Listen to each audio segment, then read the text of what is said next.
Here we go. What's up, guys? It's your boy OXY back with another video, and I'm not gonna lie, I have been putting off this video, or at least videos like this, for a pretty long time. So I kind of want to just get through this and lab a little bit with you guys, so you guys can kind of get an idea. We're working on arm swings today. All right, so I have no idea if I'm gonna be able to use the footage that I just recorded, which was about 10 minutes of me explaining so much stuff, but it's completely fine because mistakes are part of life. And we need to start to be more aware of things so that we can do better next time. All right, so just earlier I had done a lot of just shoulder exercises, just kind of just warming up my shoulders, which if I can't use the footage for the audio, I can still at least use the audio, the visual. That will help me with letting you see what I do when it comes to the lab. And I still haven't even started creating yet. Like, for the most part, I've just been doing arm circles, I've been doing stretches, did my basic arm swings just on these circles. So just making sure that I push out, push it right back. I like to think like a rubber band, like it's snatching whenever I do it. So I'm doing the movement to go out and then I'm snatching it back. Gives me more access to kind of play with it, go with it, all that good stuff. And then I did some open arm swings. So started out with just regular, kind of just going straight and then going into different directions, different angles, attempting different things. Most of the stuff that I'm doing is coming like forward. I haven't even tried to go backwards just yet. So it's a lot of basic experimentation, basic movements that have no creativity involved with it. It's just moves based on your foundation. So like as Crush puts it, this is your foundational material. So if you have access to this exact place or arm swing that not a lot of people use, that is your foundational material, okay? If it is something that you can do in a different way than what is normally portrayed, that is material. That is what you have access to be able to use in your own way and be different, all right? So I did circles going forward from the top. I did a couple of circles going from the bottom. You can even go full if you feel. It's kind of just however those original, that base arm swing, regardless of how it comes out, as long as it comes back to that arm placement that you decided, it's gonna be an arm swing. It's gonna be a basic arm swing that has a very, very clear stopping point. And then for open arm swings, that one doesn't have a stopping point. You can have that thing go wherever you want. You can have that thing push out in different directions. I use that probably more than any other arm swing, only because it gives me the opportunity to finish an idea, but kind of curve it into the next, if that makes sense. So like, if I throw an arm swing and then my arm swing ends over here, I can start my next set of material or ideas from over there. Now I can move with it. I can keep it here. I can do this. I can do kind of anything from an open arm swing. You can do this with other arm swings as well, but like I would say that your first arm swing is really, really good for like blending with the arm placements, because that basic arm swing kind of deals with that. So adapting material to that would be like changing up the arm placements and then going into it. Like that's really good ways of playing with material. And then obviously with open follow throughs, whenever you go somewhere, let that take you, which is really, really dope, easy stuff. And this is the stuff I think about as far as just very, very base layer. So like, this is ground level still. I'm not going into creativity. I'm not going into gestures and material. No advanced techniques here. Very, very basic stuff. Now, closed arm swings. I want to work on that now because this is probably where a lot of my lab is going to be coming into. So any arm swing that has a stopping point is where we're going to put a lot of our attention to detail. So we'll go with some basic ones right now, and then we'll go with some different directions.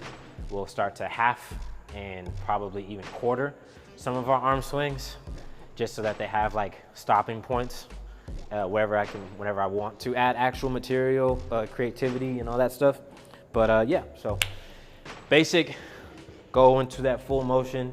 You can do it from an arm placement, stop it. You can go side, stop it. That's the closed arm swing. Stop it, closed arm swing. I'm doing everything right-handed first. I'm doing about maybe 15 of them, finding different dynamics. And notice that, like, especially for this one, I'm not really focusing too much on the stop just yet, because all these ones are comfortable for me. So like none of these are things that I can't stop naturally.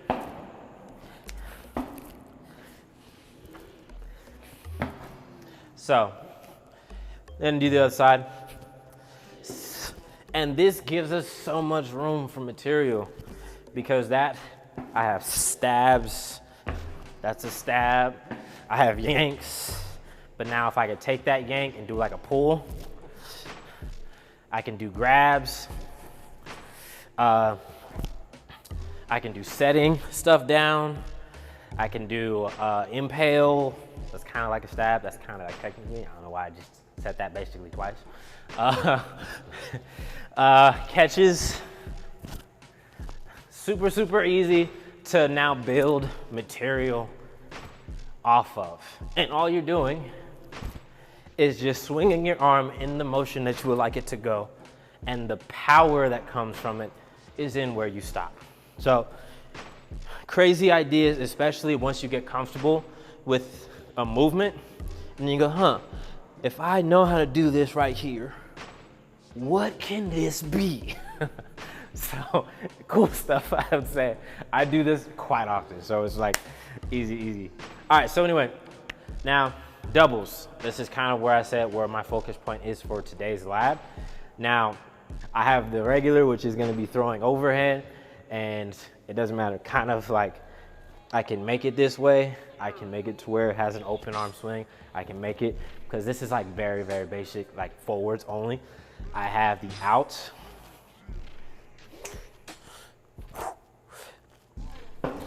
Which is cool, but again, there's nothing like super flashy about it. I would say that that's, once again, like if it's like one arm does it and then the other arm does the same exact thing, you're like doing kind of like one thing and then trying to make it into a much bigger deal by adding your other arm, which is cool. But we're trying to do more. I do back, like that one's really, really fun. And then downs, like slams. Cool, but I want to kind of do things that involve not just them kind of doing the same thing, but maybe to where there's a more of a intricate, almost abstract, like there are two objects, two completely different things being done that I can adapt to. We're gonna try to put them together first so that we can get the idea. And then after that, we're gonna try and split them up, but they're gonna be maybe on different beats, maybe on different like hits. For example, just that one that I just used, I have not tried that yet, to where one of them is a swing going under and the other one is a swing going up top. So if I like swing it, that can be like stomp, swing here, boom. But if I was to swing and then maybe use my hip to swing the other way, like it's like a boom. Ugh, that's crazy. Essentially, like I said, two arm swings. You can put these things together. You can do it like you're grabbing and then make something. You can do it to where your body is involved more so. Bam, boom, boom. Like that's, I'm gonna use that for sure. But it makes it to where your body is gonna start to think of ways to adapt it and to add actual material and creativity, because it gives you so much more to work with. So if you ever heard somebody, because I feel like this is like the most abused tip in Krump, if you ever heard somebody say, yeah, go back to foundation, You want to work on something? Go back to foundation. Oh, you want to do that move right there? Well, let me tell you something. Let me tell you something. Go back to foundation. Usually what they mean but cannot say completely without like ungatekeeping their style and the way that they think is to create material with your foundations by working in different ways to improve your foundation. So isolations, detailed movements, intensities, switching that up, the textures that you can now allow yourself to be open to. These are all stuff that helps so much. And I feel like people do take that for granted quite often, myself included. I cannot say that I am the best at what I do. I can also not say that I'm not aiming to be the best, because I am aiming always to shoot really high. And if you don't have that obsession with pushing yourself to the absolute limit and being the best, then it's like, not to say why are you here, but it's to say why would you compete? Because there's a lot of people who battle in Krump, but they only want to Krump for funds. They attach themselves to the politics of Krump, but they don't want to Krump like that. That was one. So for sure, adapting into one is like kind of like a straight, other one's kind of pulling from the top. I want to do something going for the back more so now. So like, if I can, this is fine, but I feel like it's great. But if I was to use this other hand, I would maybe,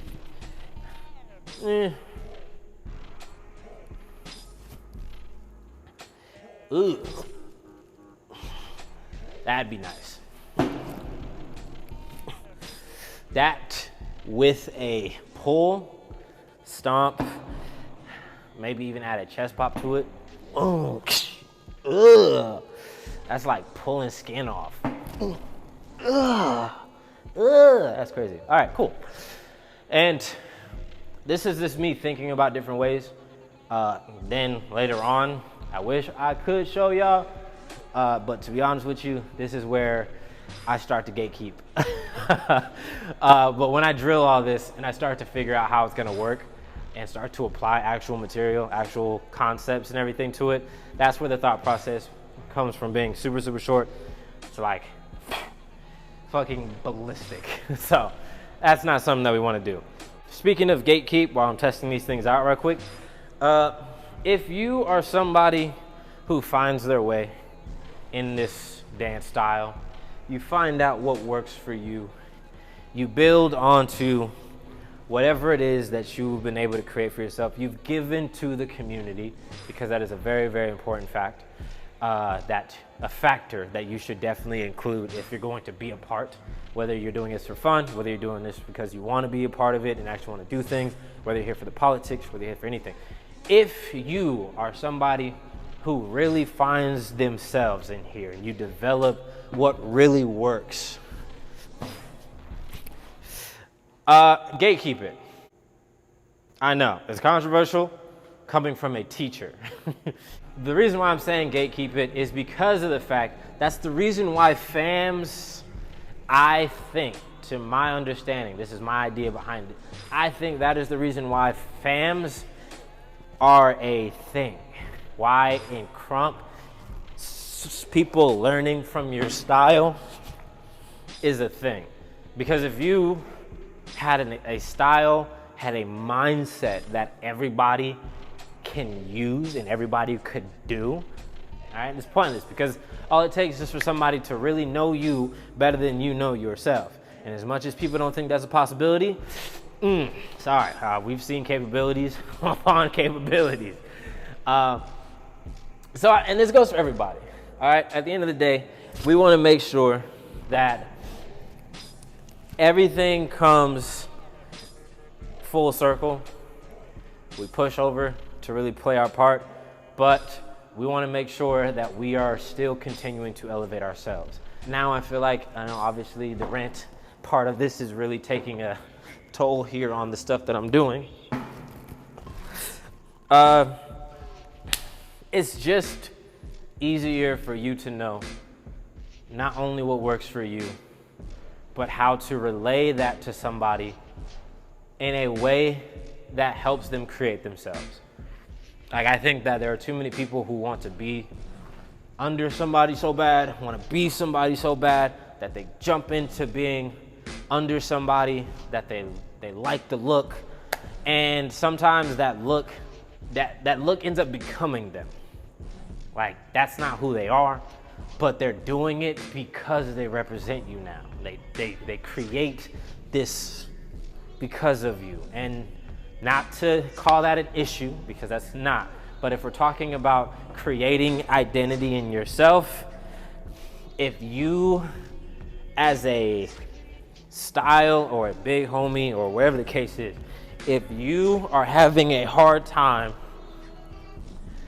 finding your little styles in themselves and where they see themselves fitting, 9 times out of 10 is because they've been training themselves to look like you, to treat the situations like you do, to create their minds and warp it around you, instead of utilizing this mindset and understanding how these things get put together from this perspective. Now, how would I do it? How would this look on me?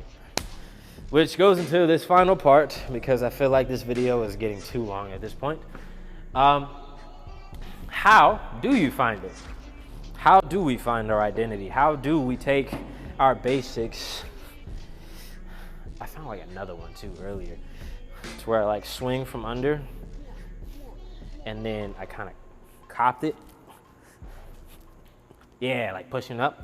Crazy. Anyway, finding your identity and why it is important to do a specific amount of work. I consider it specific because it's not just do the work, it is how you do the work. How you monetize yourself, how do you monitor your progress, and how do you make it to where you're not cheating yourself out of your own vision by attaching your vision to somebody else's, or attaching your work to somebody else's vision. When I say do the work, I mean explicitly write who you're trying to be, okay? And to a degree, because I feel like we are all in denial as to how people view us. Let's push away how people view us and start to work towards looking more as to how you view yourself. Find how you view yourself right now, detail for detail, and whether you are delusional or where you are completely 100% accurate, find out who you are, find out what you find, or what you can utilize. You read, find what you do to people, what you do to situations, how you think about situations, and then you're gonna have a secondary, which is what I explained originally, which is find out exactly who you want to be. Because we are all adapting creatures, and I feel like because we adapt to other people like quite naturally, I feel like adapting to whoever it is that you want to be is equally as important, especially in Krump. So, I know it's a hot take, but it's also a very, very detailed, very straightforward way of looking at it.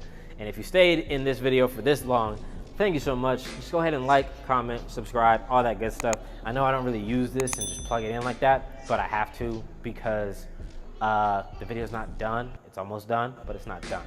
It's always gonna be harder to dive into yourself, especially when you're looking at other people. So take a second to kind of push away from how everybody is viewing it, viewing the world, viewing Krump, viewing their lifestyles. And like I said, really push towards who are you trying to be? Who are you trying to aim for? Who are you trying to impress? Who are you trying to stay away from? Who are you trying to really push yourself to be? And then you openly decide to act upon it. It's the hardest part. Before we get into all this stuff, like just do it, because I know we can be the blind leading the blind 24/7, but like really look at this perspective here. Do the stuff that you love for yourself. Don't do the stuff that you love to cater towards or impress somebody else. So I'm gonna go finish my lab. I appreciate you guys for watching, and I'll be seeing you guys next time.